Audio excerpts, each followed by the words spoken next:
রচনা মহিয়সী রোকেয়া। সূচনা।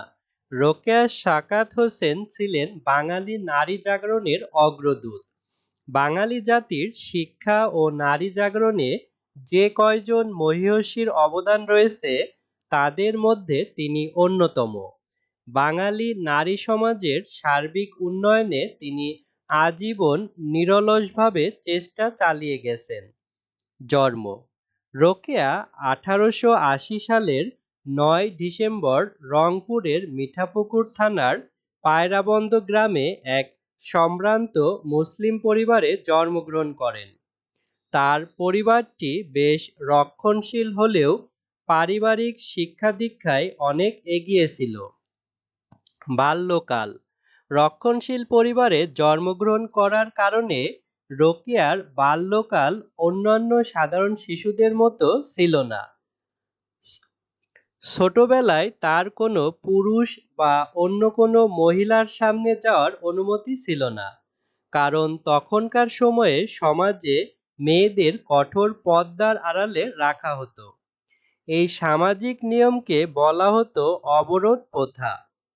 শিক্ষা জীবন: রোকেয়ার সময়ে মেয়েদের ঘরে বন্দি অবস্থায় জীবন কাটাতে হতো, এমনকি তাদের লেখাপড়া করার স্বাধীনতা পর্যন্ত ছিল না। কিন্তু রোকেয়া ছিলেন শিক্ষার প্রতি ভীষণ অনুরাগী।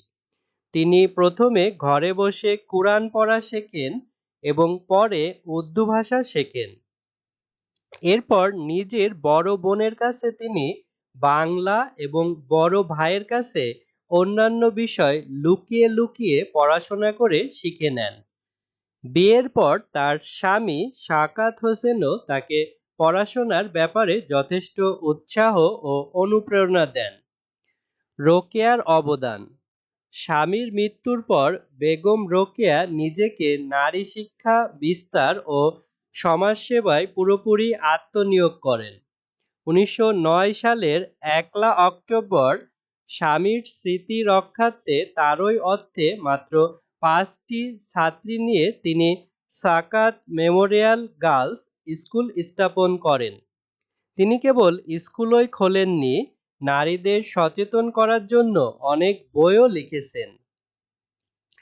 রোকেয়ার উল্লেখযোগ্য রচনার মধ্যে রয়েছে মতিচুর, এটি প্রবন্ধ, পদ্মরাগ, উপন্যাস ও অবরোধবাসিনী গদ্যগ্রন্থ প্রভৃতি।